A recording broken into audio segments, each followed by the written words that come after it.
Assalamualaikum warahmatullahi wabarakatuh. Halo sobat, di video kita kali ini kita akan membahas salah satu episode dari channel Ningsih Tinampi sesi penarikan arwah. Dan ini proses penarikan arwah oleh Bu Ningsih Tinampi. Hal gaib adalah sesuatu di luar kemampuan kita sebagai manusia dan merupakan rahasia Allah. Namun atas kuasa dan kehendaknya, ada sebagian manusia yang diberi izin untuk mengetahui hal gaib. Melalui video ini, kita harus mengambil hikmah yang ada terkandung di dalamnya. Tetaplah pandai dalam menyikapi sesuatu. Dan jadikan tolak ukur pada diri sendiri agar dalam menjalani kehidupan, kita senantiasa berhati-hati. Tiap manusia pasti akan mengalami kematian. Dan dalam agama Islam, setelah melalui alam dunia selanjutnya akan memasuki alam kubur. Nah, alam kubur inilah manusia akan merasakan apa saja yang telah ia lakukan di dunia. Jika taat kepada Allah, maka dia mendapatkan nikmat kubur. Tetapi jika kufur kepada Allah dan melakukan banyak dosa, maka dia akan mengalami siksa kubur. Nauzubillah min zalik.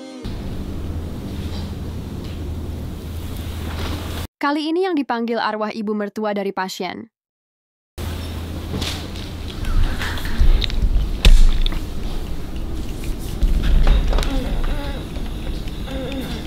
Assalamualaikum Bu.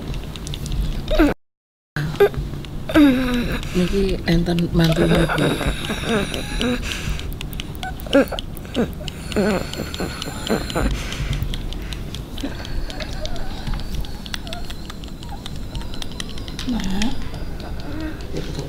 Mak. Assalamualaikum. Mak. Mak itu napa ngoten niku, Mak? Mak kula antune jenengan, Mak. Arwah ini tidak menyahut ketika diajak bicara. Arwah ini seperti memegang sesuatu dan memakannya. Tangan kirinya seperti kaku dan tertekuk. Apa yang sebenarnya terjadi dengan arwah ini? Mama sakit ngomong. Mak, jenengan ikhlas nggih. Sing ikhlas nggih, Mak.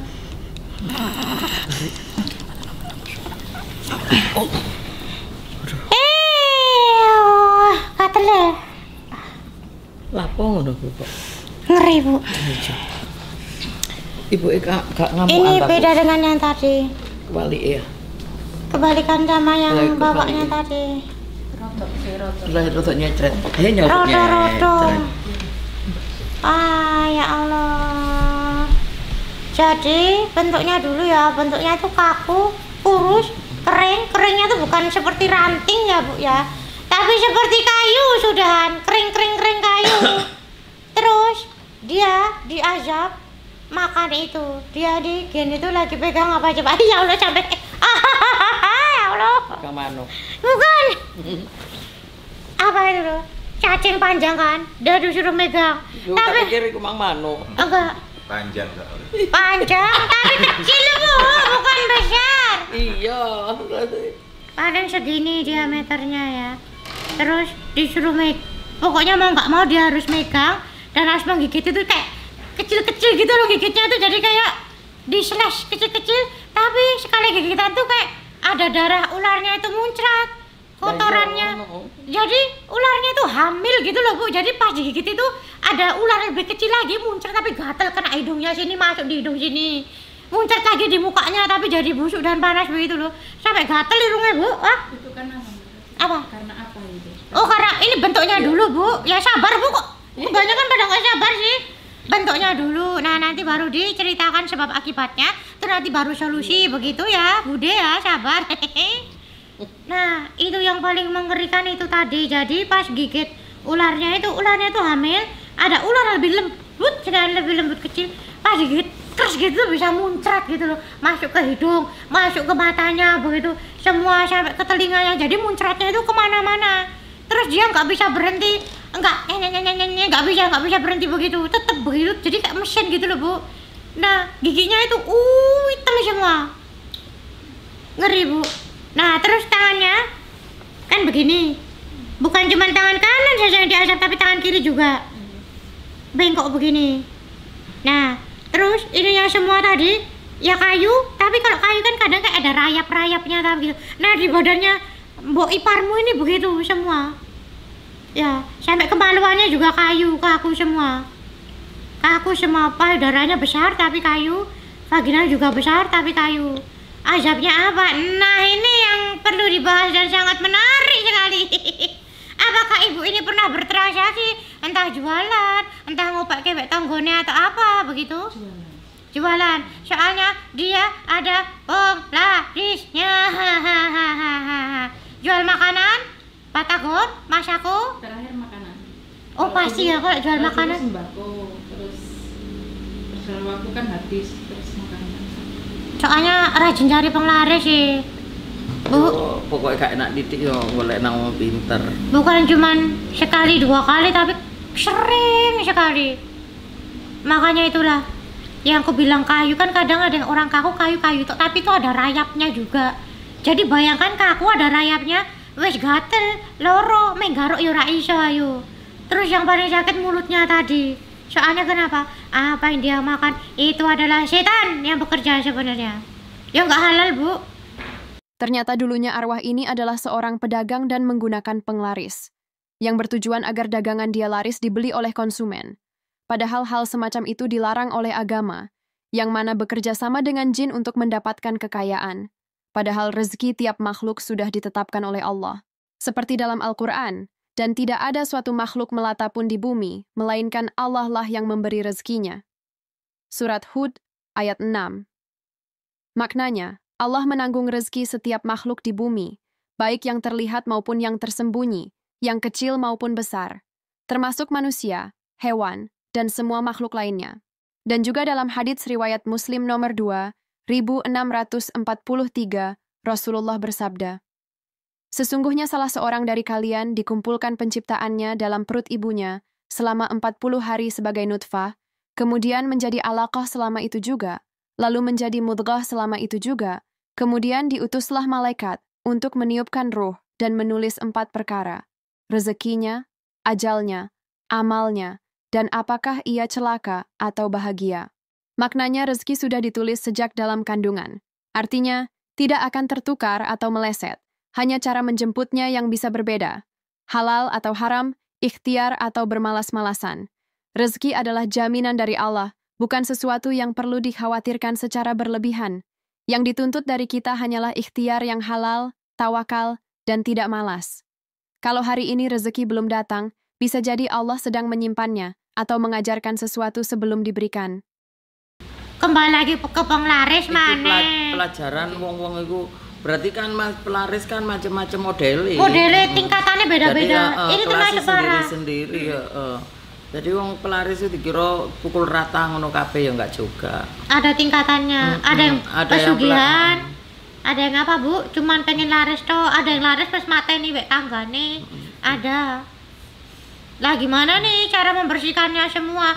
Kalau enggak, ya hisapnya entah sampai kapan, sampai kiamat atau kiamat aja belum selesai. Ya ibu ini bakal menghabiskan ini terus. Nah solusinya, ya ibu mengganti. Ya sedekah. Ya Allah, ini mengganti ibuku yang dulu membodohi pelanggannya malah pakai penglaris. Semoga pelanggan yang membeli diangkat penyakitnya dan sehat begitu. Orang yang beli di penglaris apa, Bu? Pasti orang yang beli di pelaris, orang yang punya pelaris itu padha karo yang punya pelaris itu sudah menyebarkan bibit-bibit setan di badan manusia semua. Nah. Jadi lek dia jual makanan, lek wong iku beli makanannya untuk satu keluarga lah, keluarga berapa makanan itu sudah ada entah kotoran, entah titik apa, entah apa gitu yang dimasukkan ke tubuh manusia. Wong pelaris itu malah rawat. Yang fatal adalah ibu ini bukan cuma penglaris saja. Misalkan orang pakai penglaris ya pasti sama dukunya digarap gimana caranya. Yang jual itu punya aura tersendiri, jadi konsumen kalau lewat itu gampang nyangkut. Makanya sini tadi busuk dan kuatel Bu. Wah, tak betah aku. Sedangkan apa yang dijual sudah kelihatan nyaman terus. Nah, nggak ada yang ceritanya yang dijual itu gak kelihatan nggak nyaman terus. Kayak sayuran yang dilihat ya, walaupun sayurannya banyak yang rusak, ya dilihat orang ya biasa-biasa saja. Tapi dan orangnya tertarik. Orangnya ya pasti tertarik. Tapi nggak ada yang tersisa apa. nah, terus yang tangannya bengkok tadi, kenapa dibengkokkan? Sorry ya, ibu ini juga pedagang yang berbohong seringnya. Iya, berbohong Curang. dan curang. Makanya ini bukan sekedar miring gini loh, Bu. Iya, kayak setruk jariku. Jarinya dituklek, tuklek semua langsung disel begini. Nanti utuh lagi, dimiringkan begini lagi. Ngeri, Bu. Terus omongannya Ibu ini juga menyakitkan sekali kalau ngomong. Lari Soalnya lidahnya ini tadi juga kegigit sama giginya sendiri. Waduh, aku kira. Dosa lain dari arwah ini adalah jika dia berdagang, sering berbohong dan curang. Oleh sebab itu tangan kirinya dipatahkan ke belakang. Dan juga ucapannya sering menyakiti hati orang lain, yang mana azab kuburnya dia menggigit lidahnya sendiri. Dalam Al-Quran disebutkan Rasulullah bersabda, pedagang yang jujur dan amanah akan bersama para nabi, orang-orang syidik, dan para syuhada. Hadis riwayat At-Tirmidzi nomor 1209 dinilai hasan oleh Al-Albani. Maknanya pedagang yang jujur tidak hanya diberkahi rezekinya, tapi juga dimuliakan derajatnya. Allah dan Rasul-Nya sangat meninggikan posisi pedagang yang tidak curang, tidak menipu, dan tidak memanipulasi. Dan dalil untuk tidak menyakiti hati orang lain, Allah berfirman, dan katakanlah kepada manusia perkataan yang baik. Surat Al-Baqarah ayat 83. Dan juga dalam hadits, Rasulullah bersabda, barang siapa yang beriman kepada Allah dan hari akhir, maka hendaklah ia berkata yang baik atau diam. Hadis riwayat Bukhari dan Muslim. Maknanya, setiap ucapan bisa jadi pahala atau bisa menyakiti. Maka jika tidak bisa memperbaiki, lebih baik diam. Pedagang itu bukan hanya soal untung rugi, tapi juga amanah, jujur, dan menjaga lisan. Yang jujur, Allah naikkan derajatnya. Tapi yang suka menyakiti, bisa menghapus keberkahan usahanya. Jadi kalau lidahmu semasa hidup suka menyakiti, ya sudah pas mati, kamu menyakiti lidahmu juga. Mau cokot dewe. Waduh. Gimana, astagfirullahaladzim. Lindi beruntung tidak hidup. Kalau hidup dosa banyak. Sakit loh, Bu. Mending cuman begini, setruk kan gak kerasa. Kalau itu kan ini bener-bener prok begini, ya Allah, ya Allah, ya Allah. Sampai untuk masih bisa lurus meneh. Ya. Ngeri, Bu. Gitu cocok nggak, Bu? Cocok. Baik sobat, seperti itulah contoh siksa kubur yang dialami karena harus mempertanggungjawabkan perbuatannya ketika di dunia. Semoga dengan melihat video barusan kita harus lebih banyak istighfar, mohon ampun dan memperbaiki diri supaya kita bisa selamat dunia akhirat. Jangan lupa subscribe, like, dan share ya untuk video berikutnya. Wassalamualaikum warahmatullahi wabarakatuh.